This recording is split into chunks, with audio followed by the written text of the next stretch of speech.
Hand them up and move them out. You're both too young for that. Rawhide? Good man, yes. All right, so we're ready, I think. Okay. All right, whenever you're ready. Hi, I'm Bracha Meltzer.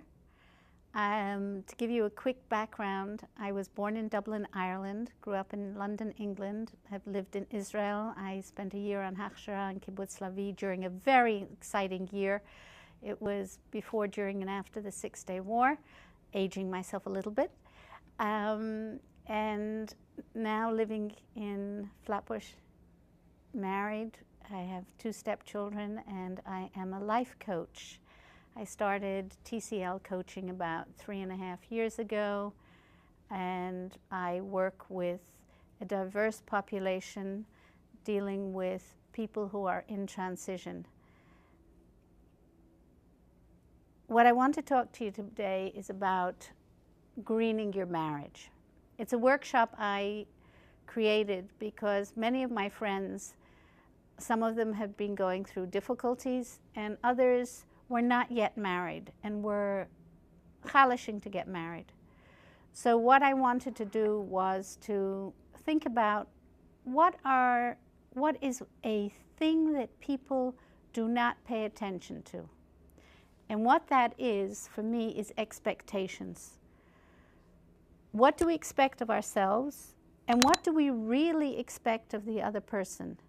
And have we shared that? You know, well, has this ever happened to you?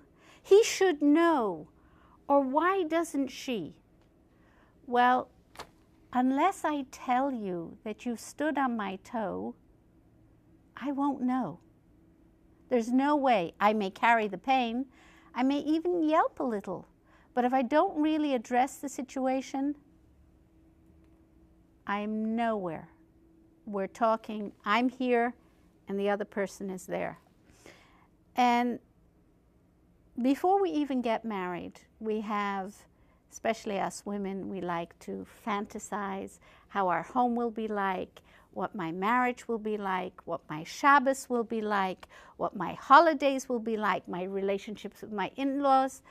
But we haven't really thought about what they're expecting from me. So, knowing for a fact, and Baruch Hashem, after 23 years in a marriage, which I'm very grateful for and very happy with, lots of changes and growth and struggle, sometimes wanting to go like this, but most of the time grateful that I am able to speak up and say what it is I need. Not what I want, but what I need. There's a big difference. My wants are longer than both my arms. My needs are much smaller. I remember asking someone, talking about marriage, and the Gadol said to me, well, Bracha, what is it that you really want? And I, with tongue-in-cheek, said, I want my husband to bring me a cup of tea to bed in the morning. And the Gadol laughed, and he says, well, I translate that to mean that you want someone to be kind and sensitive.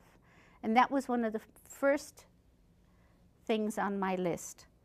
So what do we really want in a marriage? What do we really want?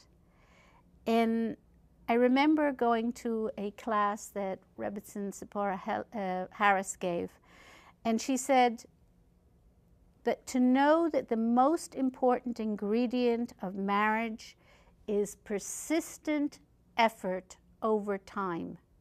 Persistent effort over time. Now, it doesn't matter whether you're married a year, 5 years, 10 years, 20 years.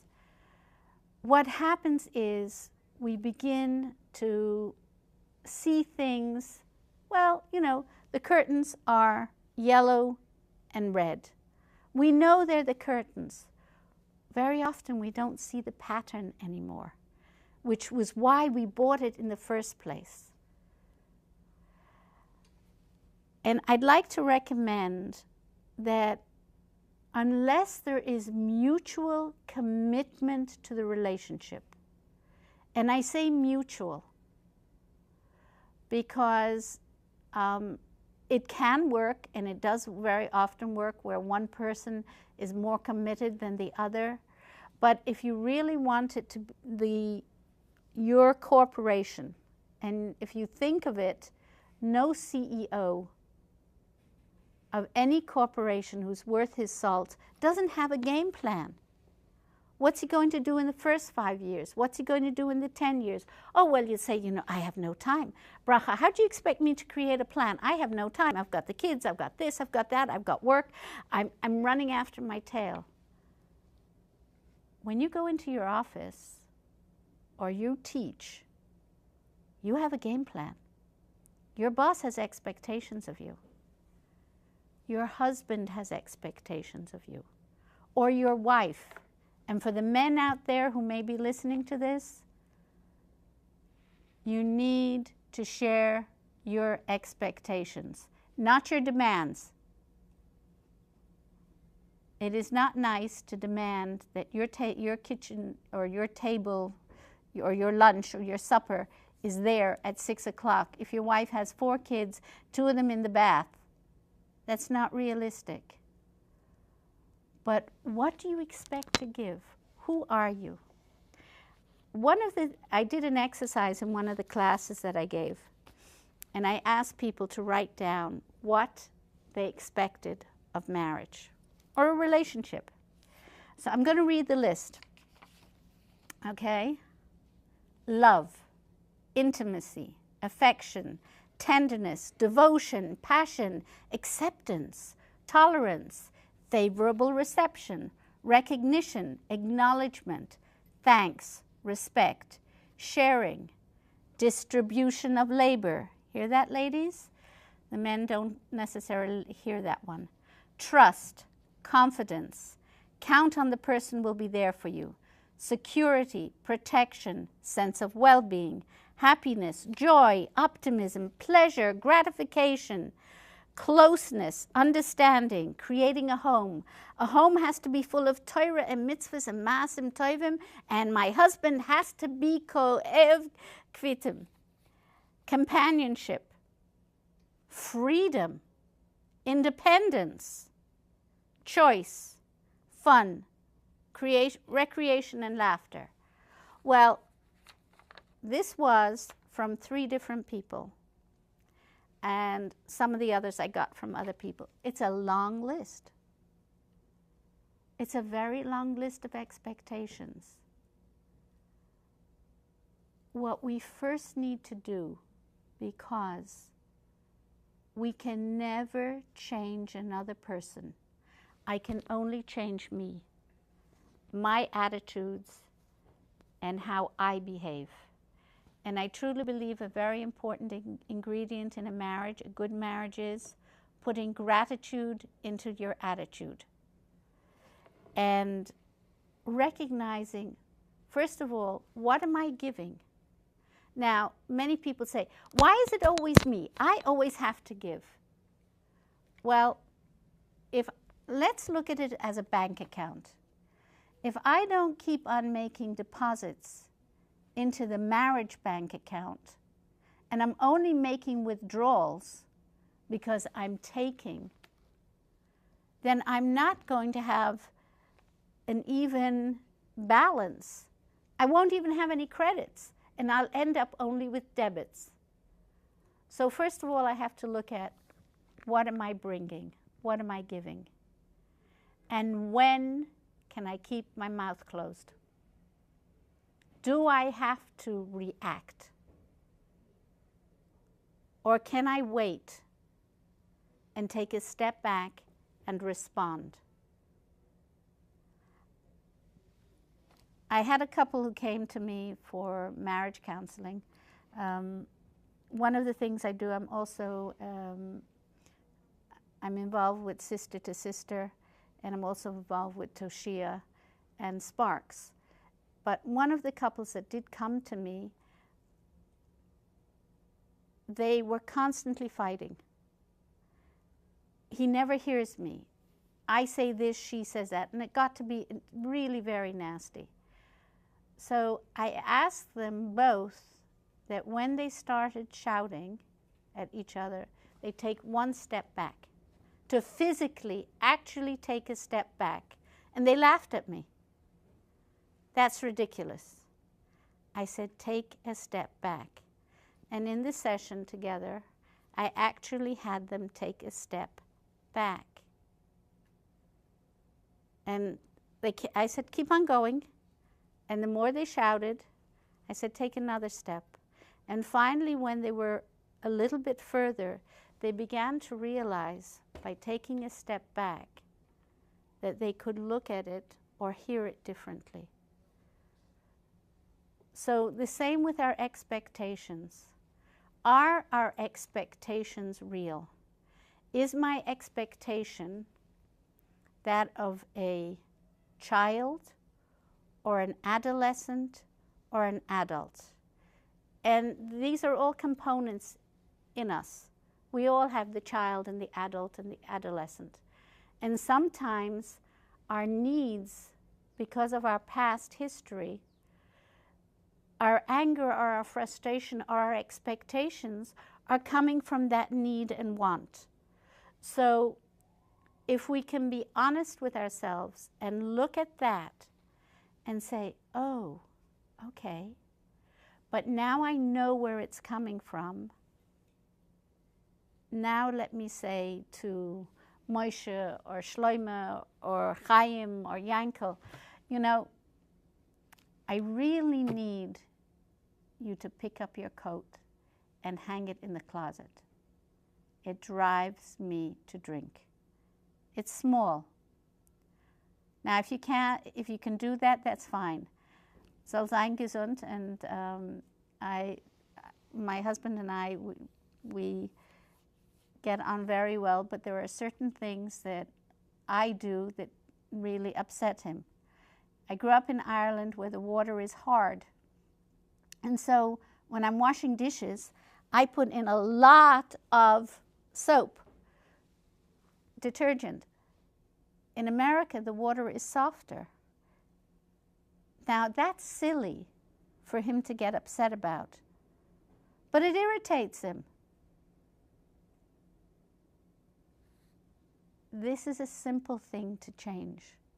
So I'm suggesting to you to look at your expectations, to make sure that you let the person know the expectation, and also to see where you can step back, that they shouldn't be important, and to decide to choose one thing, one small thing that will have a major ripple effect on your relationship. You know what that will be. I can't say that. But you can choose one small thing. We're now just before Pesach, and we're cleaning out, we're working very hard. We're cleaning out the chametz, we're getting rid of old shoes, old clothes, crumbs all over the place. We're cleaning, and we're beginning to feel good. Things are moving along.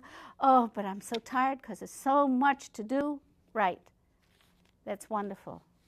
At the same time, choose one negative factor in your relationship that's keeping you tied up. Release yourself. Pesach is a wonderful time to let go. So choose just one thing that will have a major ripple effect. Just like when you throw a stone in a lake or a river, you see the stone plunges and there's ripple effects. So my wish for all of you is that you should have a good Yetzias Mitzrayim. You should be able to break through the bounds and realistically sit down with your spouse and talk about his expectations and yours, and see where they meet and where they don't meet. And you will have something to talk about and rejuvenate your marriage. Thank you. Well, I spent a year on Hachshara and Kibbutz Lavi during a very exciting year. It was before, during, and after the 6-Day War, aging myself a little bit. And now living in Flatbush, married. I have 2 stepchildren, and I am a life coach. I started TCL coaching about 3.5 years ago, and I work with a diverse population. Stood on my toe, I won't know. There's no way. I may carry the pain, I may even yelp a little, but if I don't really address the situation, I'm nowhere. We're talking, I'm here, and the other person is there.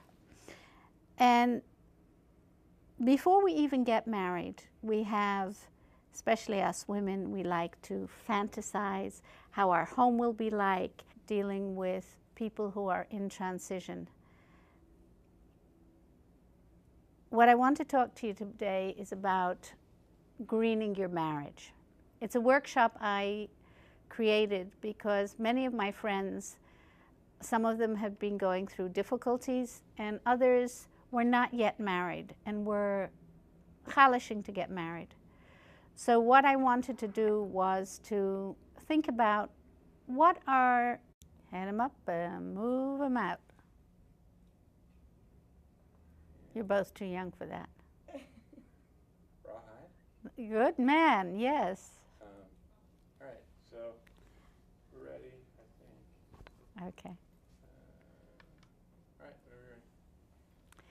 Hi, I'm Bracha Meltzer.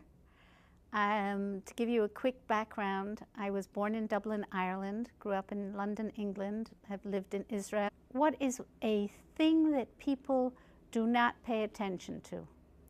And what that is, for me, is expectations. What do we expect of ourselves? And what do we really expect of the other person? And have we shared that? You know, well, has this ever happened to you? He should know. Or why doesn't she? Well, unless I tell you that you've